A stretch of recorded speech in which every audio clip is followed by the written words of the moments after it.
చట్టాన్ని గందరగోళపరచడము రాజకీయ నాయకులే చేస్తారు. దానికి అర్థం పర్థం లేని వివరణలు రాజకీయ నాయకులు ఇస్తారు. తమకు అనుకూలమైన కాన్సెప్టే ఇసుకొస్తారు. భూ సమగ్ర హక్కు అన్నటువంటి అంశం నరేంద్ర మోడీ ప్రభుత్వం వచ్చాక తీసుకున్నటువంటి విషయం. అంటే అనేక కోర్టు తీర్పుల్లో భూమి కొన్నా, రిజిస్ట్రేషన్ అయినా, మన అనుభవంలోకి వచ్చినా మళ్ళీ అది నీది కాదని తీర్పులు ఇచ్చిన సందర్భాలున్నాయి. ఇలాంటి వాటి వలన విదేశాల్లో ఉన్నటువంటి వాళ్ళు ఇక్కడ పెట్టుబడులు పెట్టడానికి వెనకాడుతున్నారు. దాని పరిష్కారానికి భూ శాశ్వత హక్కు ఇస్తే అప్పుడు కొంటే, అప్పుడు అమ్మితే ఇక ప్రాబ్లమే లేదు. ఒకవేళ అప్పుడు కూడా ప్రాబ్లం వస్తే ఇన్సూరెన్స్ వస్తుంది, పరిహారం వస్తుందే తప్పించి మళ్ళీ అడ్డదిడ్డంగా మార్పులు ఉండకూడదు. కానీ ఈ పని చేస్తే దేశవ్యాప్తంగా ప్రాబ్లం వస్తుంది, సర్వే ఇదంతా కూడా అని అన్నిటికీ ప్రిపేర్ చేసుకోమని చెప్పి అన్ని రాష్ట్రాలకి సూచిస్తే, ఎప్పుడో ఇది నరేంద్ర మోడీ 2014 అధికారంలోకి వచ్చి 16 టైంలో చెప్పుకొచ్చారు. అప్పట్లో చంద్రబాబు సర్కార్ 2017-18 దాకా కూడా కేంద్రంతోనే ఉంది. అప్పటికి ఈ ఆలోచన ఆచరణలో పెట్టేటటువంటి కార్యక్రమంలో భాగమే భూదార్ అని ఒక కార్డు తీసుకొచ్చింది. రీసర్వేకి భూదార్ అనే కార్డు. నేను ఈ మాటని అనేక సార్లు ప్రస్తావించాను. రీసర్వే జగన్ చేయడానికి తప్పుపట్టేటటువంటి తెలుగుదేశమే భూదార్ కార్డు అని కూడా తీసుకొచ్చింది. గతంలో రీసర్వే అనేది అప్పుడే ప్రారంభించారు.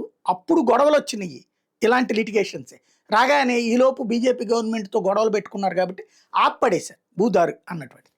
జగన్ వచ్చాక నీతి ఆయోగ్ దానికి సంబంధించి ఫాలోఅప్ చేస్తున్నప్పుడు జగన్ నోటీస్కి వచ్చినప్పుడు వేగంగా అమలు చేయమని చెప్పాడు. ఈలోపు కరోనా వచ్చింది, ఆగింది. కరోనా అయిపోయిన తర్వాతన ఈ సర్వేయర్లకి శిక్షణలు ఇవన్నీ ఇచ్చేటప్పటికి 2 ఏళ్ళు పట్టేసింది, 1.5 ఏడాదిన్నర అట్లాగా. అంటే ప్రభుత్వం అంటేనే నిదానం అవుతుంది ఎంత ఇదైనా సరే. అంత అయిన తర్వాత వాళ్ళందరినీ దాదాపు 15,000 మందిని పెట్టి, విమానాలు పెట్టి, హెలికాప్టర్లు పెట్టి, సిస్టమ్ అంతా పెట్టి తీసుకొచ్చారు. చేసిన తప్పు అయితే ఖచ్చితంగా జగన్ది. అప్పుడు ఇప్పుడు ఎప్పుడు చెప్పేదే, తన ఫోటో పెట్టడం, ఏదైతే ఫలకాల మీద అంటే సర్వే రాళ్ళ మీద తన బొమ్మ పెట్టడం తప్పు. బట్ ఓవరాల్గా ఆ సిస్టమ్ అవసరం. లిటిగేషన్స్ రాలేదా, బోలెడు వచ్చినాయి, వస్తాయనినే కదా అది శాశ్వత పరిష్కారానికే కదా పెట్టింది.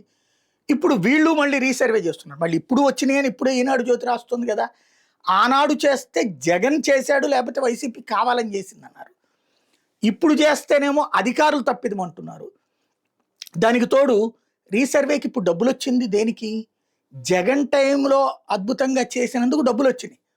400 కోట్ల రూపాయలు గిఫ్ట్గా ఇచ్చింది కేంద్ర ప్రభుత్వం. దాంతోపాటు 50 ఏళ్ల పాటు వడ్డీ లేని రుణాలు కూడా ఇస్తానంది. అందుకే జగన్ తొందరపడింది అక్కడ.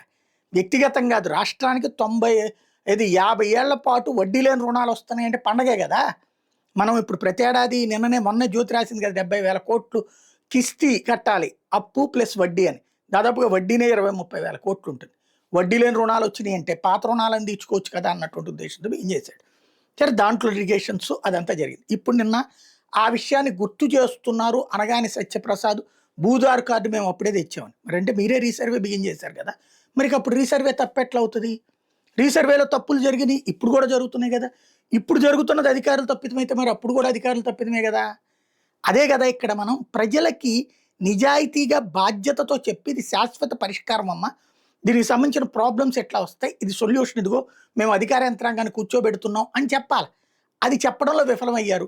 నాడు జగన్ విఫలమయ్యాడు, ఇప్పుడు బాబు విఫలమవుతున్నారు. కాబట్టి ఇప్పుడు ఏదో సెటరైట్ చేసే ప్రయత్నం చేస్తున్నారు కాబట్టి టైం కూడా ఉంది వీళ్ళకి. కాబట్టి బెటరే, సెటరైట్ అవ్వచ్చు మొత్తం వ్యవస్థ.